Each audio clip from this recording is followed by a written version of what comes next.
Hello, everyone. Welcome back to English Conversation Academy. It's so good to have you all here with us today. I'm Emma, and I'm super excited for our session. And I'm Alex. It's a pleasure to join Emma today. Welcome, everyone. We're thrilled you're here to practice English conversation with us. That's right, Alex. Today, we're diving into a topic that I think everyone, from beginners to advanced learners, can relate to. How to talk when you don't know what to say. It's a common challenge, isn't it? Oh, absolutely, Emma. Even as native speakers, we sometimes find ourselves in situations where our mind just goes blank. It's completely normal. Exactly. And it can be even more daunting when you're learning a new language. You might feel extra pressure to respond perfectly, and then crickets. Haha. Haha, yes, crickets. So today we want to equip you all with some practical phrases and strategies to keep the conversation flowing, even when you feel a bit lost for words. We'll make sure it's super interactive and, as always, fun. So, Alex, to kick things off, do you ever find yourself in those awkward silences? What's your go-to strategy? Oh, all the time, Emma. My go-to strategy usually involves asking a follow-up question. Even if I don't have something profound to add, I try to show interest in what the other person said. That's a great tip. Showing interest is key, isn't it? It makes the other person feel heard and encourages them to share more. Definitely. For example, if someone says, "I went hiking last weekend," and I can't think of anything clever to say about hiking, I might just ask, "Oh, really? Where did you go?" Or, "Was it fun?" Simple but effective, and it keeps the ball rolling. What if they tell you something you genuinely know nothing about? Like if they start talking about quantum physics and you're just like, Haha, that's a good one. In that case, I'd probably be honest. I might say something like, "Wow, that sounds really interesting. I actually don't know much about quantum physics, but I'd love to hear more." ooh, I like that. It's honest, and it opens the door for them to explain. It turns a potential awkward silence into a learning opportunity. Exactly. Or if I feel like it's a bit too complex for me to grasp quickly, I might pivot slightly. That's fascinating. What got you interested in that field? It brings it back to a more personal level. That's smart. Shifting the focus to their personal connection to the topic is a great way to make it more accessible and less intimidating for you. What about you, Emma? Do you have any specific phrases you rely on when you're drawing a blank? I do. Sometimes I just need a little time to process. So I might say something like, that's an interesting point. Let me think about that for a second. It buys me a moment. That's a good one. It's polite and lets the other person know you're engaged, even if you're not responding immediately. And if I'm really stuck, I sometimes just repeat what they said in a questioning tone. Like if they say, "I just finished reading a really long novel," I might say, "A really long novel, huh?" It prompts them to elaborate.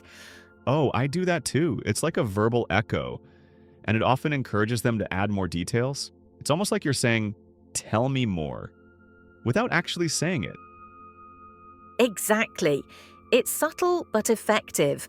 And I think it's important to remember that it's okay to not have a perfect answer every single time. We're all human. Absolutely. And especially when you're learning a new language, the pressure can be immense. It's about progress, not perfection. Right? So let's think about some common scenarios where people might get stuck. What about when someone asks you a direct question and you simply don't have an opinion or a clear answer? That's a tricky one. For example, if someone asks, "What's your favorite type of music?" and you listen to a bit of everything, it can be hard to pick just one. Yeah. Or if they ask, "What do you think about the latest news story?" and you haven't had a chance to read it yet? In those cases, I think it's perfectly fine to say, "I listen to a little bit of everything, so it's hard for me to pick a single favorite." What about you? Turn the question back to them. That's a great way to handle it. It's honest and keeps the conversation flowing by inviting their input. It shows you're still interested, even if you don't have a definitive answer yourself. And for the news story example, you could say, "Oh, I haven't had a chance to catch up on that yet. What's your take on it?" Again, shift the focus. These are all really practical tips, Alex. It's about having a few handy phrases in your toolkit, isn't it? Definitely. It's like having a conversational safety net. And the more you practice these, the more natural they'll become. Let's talk about some of our personal lives for a bit, Alex.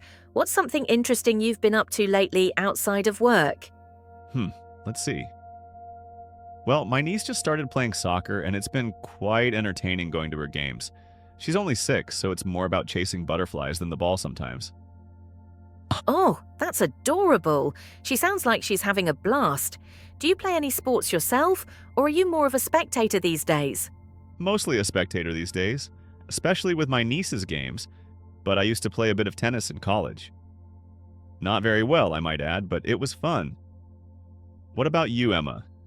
Any hidden athletic talents? Haha, hidden is the operative word. I actually love hiking. I try to go every weekend if the weather is nice. It's my way of disconnecting and getting some fresh air.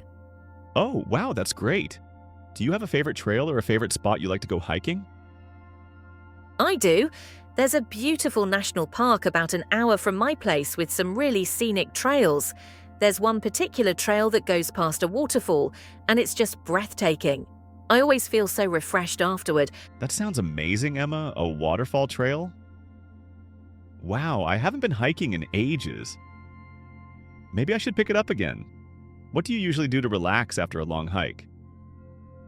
Well, usually I'll come home, take a long hot shower, and then make myself a big cup of tea. And sometimes, if I'm feeling really indulgent, I'll bake some cookies. Ooh, cookies. Now you're talking. Do you have a favorite kind to bake? Definitely chocolate chip. Can't go wrong with a classic, right? What about you, Alex? Any favourite ways to unwind after a busy week? For me, it's usually reading a good book. I try to carve out some time on the weekends to just get lost in a story. Or if I'm feeling a bit more social, I might meet up with friends for coffee. That's lovely. What kind of books do you usually read? Any recommendations? I'm a big fan of historical fiction. I just finished a really interesting book about ancient Rome. It was fascinating. I love learning about different eras and cultures through stories. Oh, historical fiction. That's a genre I haven't explored much. I tend to lean more towards fantasy or mystery novels. I love getting caught up in a good whodunit. Mystery novels are great too. Any authors you'd recommend for someone looking to get into mysteries? I really enjoy Agatha Christie. Her plots are always so clever, and you never see the ending coming. Have you ever read any of her books? I actually haven't, but I've heard amazing things about her. I might have to check out one of her novels next. Thanks for the recommendation, Emma. You're welcome. So, speaking of daily routines, what does a typical weekday look like for you, Alex? Well, I usually wake up around 6:30 a.m. First thing, I make a cup of coffee. Can't start the day without it. Then I usually go for a quick run, just to get some exercise in before work. Wow, a run at 6:30 a.m. That's impressive. I'm definitely not a morning person like that. I usually hit snooze a few times before I even think about getting out of bed. Haha. Haha, it takes some getting used to. After my run, I shower, get ready, and then it's usually straight to work. My evenings are usually a bit more relaxed. I'll make dinner, maybe catch up on a TV show or read. That sounds like a good balance. What about dinner? Do you enjoy cooking, or do you tend to keep it simple during the week? I enjoy cooking, but I definitely keep it simple during the week. Lots of stir fries or pasta dishes. Quick and easy. On the weekends, I might try something a bit more elaborate. Do you cook much, Emma? I do. I actually find cooking quite therapeutic. I love experimenting with new recipes, especially from different cuisines. My current obsession is trying to perfect making homemade sushi. It's harder than it looks. Ooh, sushi. That's ambitious. How's that going? Any successes or interesting experiments? Haha, definitely some interesting experiments. The rice is the trickiest part, I think. Getting the right consistency is key. But I've had a few successful rolls, so I'm getting there. That's awesome, Emma. I admire your dedication. I think the most ambitious thing I've cooked recently was a lasagna from scratch. That took a while, but it was delicious. Lasagna from scratch. Wow, that's impressive too, and so satisfying when it turns out well. Do you have any family recipes that you love to make? My grandmother's apple pie recipe is legendary in our family. It's a bit of a tradition for me to make it for special occasions. It takes a lot of time, but it's worth it. It brings back so many memories. That's so sweet. Family recipes are the best. They carry so much history and love with them. Do you ever bake with your niece? Not yet, but I'm looking forward to when she's a little older, and we can bake that apple pie together. I think she'd love it. She already loves helping in the kitchen, mostly just stirring things right now. Haha, that's how it starts. My little cousin loves helping too. He mostly just eats the cookie dough though. Oh, that's a classic move. Who can resist cookie dough, right? Speaking of family, do you have a big family, Emma? I do. I have two siblings, an older brother and a younger sister, and then lots of aunts, uncles, and cousins. Family gatherings are always a bit chaotic, but so much fun. What about you? I have one younger brother. We're pretty close. And then, like you, a lot of extended family. We try to get together for holidays, and it's always a lively affair. Do you have any favorite family traditions? Oh, definitely. Every Christmas Eve, we all get together at my grandparents' house. We make hot chocolate, sing carols, and my grandpa reads us "'Twas the Night Before Christmas." It's so special. That sounds absolutely lovely, Emma. What a beautiful tradition. It's those small things that really create lasting memories, isn't it? Absolutely. And now that we've talked a bit about our daily lives, let's circle back to our topic. How to talk when you don't know what to say. What if you're in a situation where the conversation is just dying? You've asked all your follow-up questions and there's still nothing. That's a tough one. In those moments, I think it's good to have a few general topics in mind that almost everyone can talk about. Like what? Give us some examples, Alex. Well, things like travel. Have you traveled anywhere interesting lately, or is there anywhere you'd love to visit? Most people have a travel story or a dream destination. That's a fantastic suggestion. Travel is always a safe bet. What else? Food. Everyone eats, right? So, have you tried any new restaurants recently, or do you have a favorite type of cuisine? Can be good conversation starters. Ooh, yes, food is a universally popular topic, and you can always talk about hobbies. Do you have any hobbies you're passionate about? Or what do you like to do in your free time? Exactly. It's about having a mental list of these fallback topics. The weather is always a classic too, though it can sometimes lead to very short conversations. Ha ha. Ha ha ha, true. Nice weather today, isn't it? Yeah, end of conversation, but it can be a good icebreaker if you expand on it. Nice weather today makes me want to go to the beach. Good point, Emma. Adding a personal touch to it makes a big difference. It gives the other person something to respond to rather than just a yes or no. Another thing I find helpful when I don't know what to say is to comment on the environment around me. If you're at a party, you could say, "Wow, this is a great party. Have you been to this place before?" That's a clever one. Using your surroundings as a prompt. It's a natural way to find common ground. Or if you're at a coffee shop, "This coffee smells amazing. What are you having?" Exactly. It takes the pressure off of having to come up with something completely new and original, and it often leads to interesting little tangents. What about emotions, Emma? Sometimes when you don't know what to say, you might feel a bit anxious or embarrassed. How do you deal with those feelings? That's a really important point, Alex. It's totally normal to feel that way. I try to remind myself that everyone has those moments. It's okay to take a breath. Yeah, a deep breath can do wonders, and sometimes just acknowledging it to yourself can help. Okay, I'm feeling a bit stuck right now, but that's all right. And remember that most people are quite understanding. If you say, "I'm just trying to think of the right words," most people will appreciate your effort, especially if you're learning English. Absolutely, it shows you're engaged and trying your best. What if you make a mistake, Emma? Like you say the wrong word or grammar is a bit off? Oh, that happens to me all the time, even in my native language. Haha.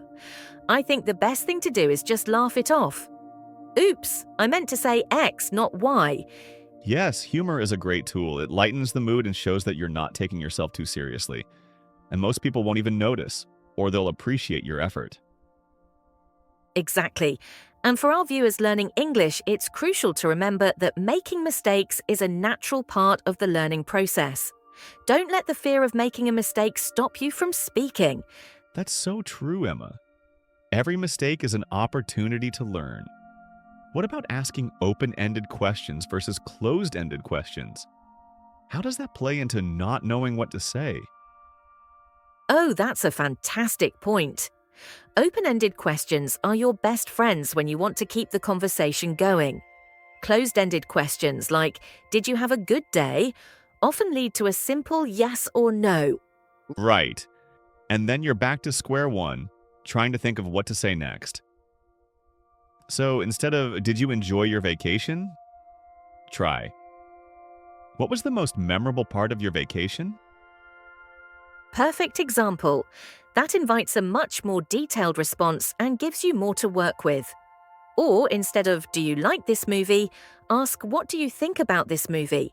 It gives the other person space to share their thoughts and feelings, which is what good conversation is all about. It's like throwing a bigger ball for them to catch. Haha, I like that analogy. So, Alex, thinking about our own experiences, have you ever had a moment in a conversation where you were just completely stumped? What happened? Oh, absolutely. I remember once I was at a networking event and someone started talking about their passion for competitive bird watching, and I knew nothing about it. Absolutely nothing. Oh no, what did you do? I can imagine the silence. I just kind of stared for a second, then I decided to be honest. I said, "Wow, competitive bird watching? It's really unique. I've never heard of that before. What does it involve?" That was a great move. You admitted your lack of knowledge, but also showed genuine curiosity. Exactly. And it turned out to be a really interesting conversation.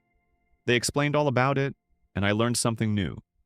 It made me realize that sometimes not knowing is actually a good starting point. That's such a valuable lesson. It shows that being authentic and curious can really save a conversation. My biggest challenge is often when someone talks about a really personal or sensitive topic, and I want to be supportive, but I'm not sure what to say. Oh, that's a very common and difficult situation. It's tough to navigate. Yeah, like if someone tells you they're going through a tough time and you don't want to offer empty platitudes, but you also don't want to pry. In those moments, I think simple empathy is best. "I'm so sorry to hear that. That sounds really difficult." Or, "I'm here for you if you need anything." Sometimes just acknowledging their feelings is enough. Yes, exactly. It's about letting them know you're listening and you care without feeling pressured to fix anything. And sometimes just saying, "I don't really know what to say, but I'm thinking of you," can be really powerful. Absolutely. Authenticity in those moments is key. It's okay to not have all the answers. It makes you human. What about expressing opinions, Alex? Sometimes people hold back because they're afraid of disagreement. That's a good point. I think it's important to remember that disagreement is a natural part of conversation. The key is to express your opinion respectfully. Right. Instead of saying, "You're wrong," you can say, "I see what you mean, but I have a slightly different perspective on that." Exactly. Or, "That's an interesting point. My personal experience has been a bit different, though." It opens up a dialogue rather than shutting it down. And it shows that you're open to hearing their side too, even if you don't agree. It's about having a constructive exchange of ideas. What if you accidentally offend someone, Emma? That's another fear that can make people freeze up. Oh, that's a tough one. If I realize I've said something that might have been misunderstood or offensive, I try to apologize immediately. "I'm really sorry if that came across the wrong way. That wasn't my intention." That's the best approach. A quick and sincere apology can go a long way in repairing any damage. It shows you care about their feelings. And it also helps you learn for next time. We all make mistakes, and learning from them is how we grow. So, as we're getting towards the end of our conversation, What's one final overarching piece of advice you'd give our viewers about how to talk when they don't know what to say? My biggest piece of advice would be embrace the silence. It's not always a bad thing. Sometimes a pause gives you time to think, or it allows the other person to jump in. Don't be afraid of it. That's beautiful, Emma. Embrace the silence. I love that. My advice would be listen more than you speak. If you truly listen to what the other person is saying, you'll often find natural prompts for what to say next, even if it's just a follow-up question. Those are both such thoughtful and practical pieces of advice, Alex. I think our viewers will find a lot of value in everything we've discussed today. I certainly hope so, Emma. It's been a really insightful conversation. It really has. So, to all our amazing viewers, we hope you feel a little more confident about those moments when you don't know what to say.